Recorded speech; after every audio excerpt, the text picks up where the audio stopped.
Be united, B थानसा। मेरा यही एक मैसेज था। पार्टी से बड़ा जाति है, और अगर हम लोग एक आवाज़ में, हम लोग अपने कम्युनिटी के हित में, अपने कम्युनिटी के इंटरेस्ट के बारे में बात करें, तो ये हम सबका लिए अच्छा होगा। मैंने विद्युत का स्टेटमेंट देखा, आई वेलकम इट।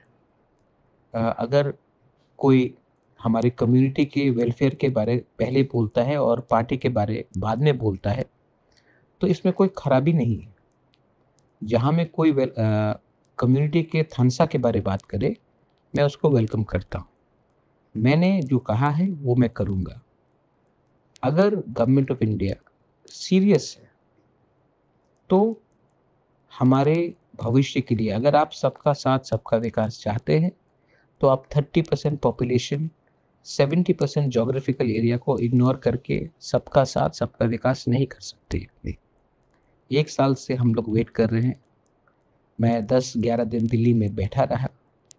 अगर आप सीरियस हैं तो बात कीजिए, अगर सीरियस नहीं है तो हम अपना रास्ता खुद चुनेंगे।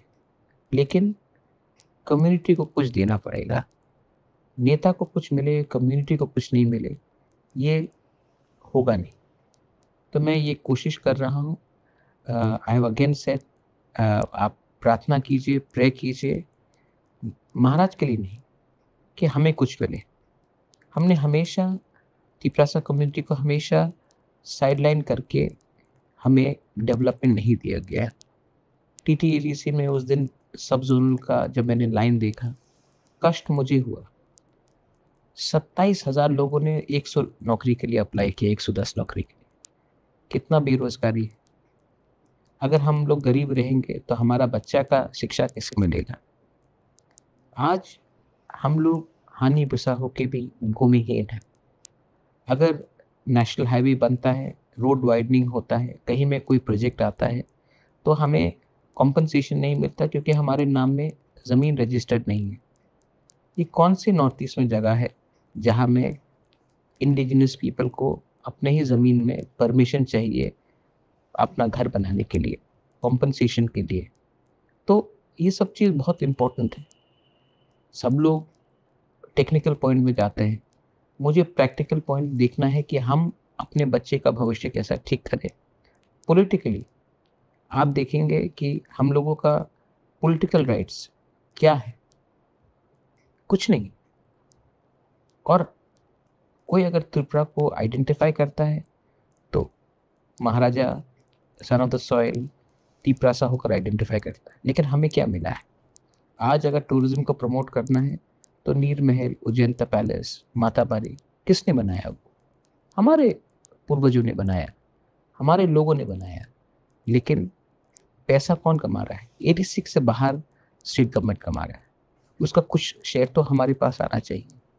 ओएनजीसी, गेल, ऑयल इंडिया एक्सप्लोरेशन करता है, हमको कितना परसेंट मिलता है? 30%। जबकि 100% एक्सप्लोरेशन हमारे एरिया में होता है। आज अगर एडीसी का बजट सिर्फ 2% स्टेट बजट का है, जबकि 35% लोग एडीसी एरिया के अंदर रहते हैं, तो ये इंसाफी है या ना इंसाफी? ये सब चीज़ हमको सोचना पड़ेगा, और हमें अपने कम्युनिटी के बारे में पहले बात करना पड़ेगा। जिस दिन कम्युनिटी पॉलिटिकली, इकोनॉमिकली और लैंड वाइज सिक्योर होगा, तभी हम बराबर होकर बात कर सकेंगे। आज हम लोग नहीं डिमांड कर रहे हैं किसी का सिंपैथी। आज हम जब डिमांड कर रहे हैं हमारा अधिकार, कॉन्स्टिट्यूशनल राइट्स।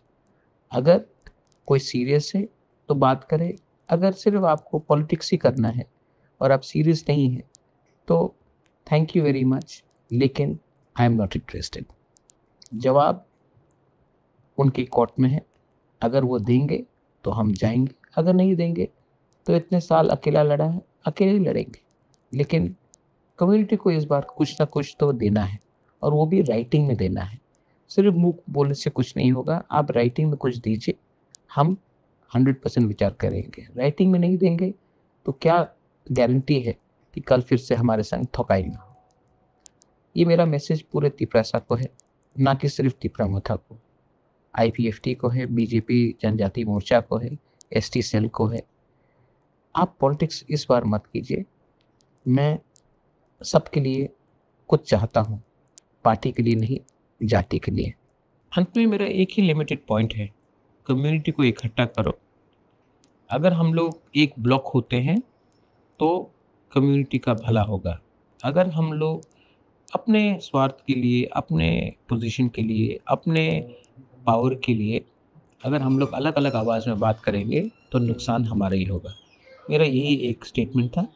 अगर आप इसको समझ सकते हैं तो हमारा भला होगा।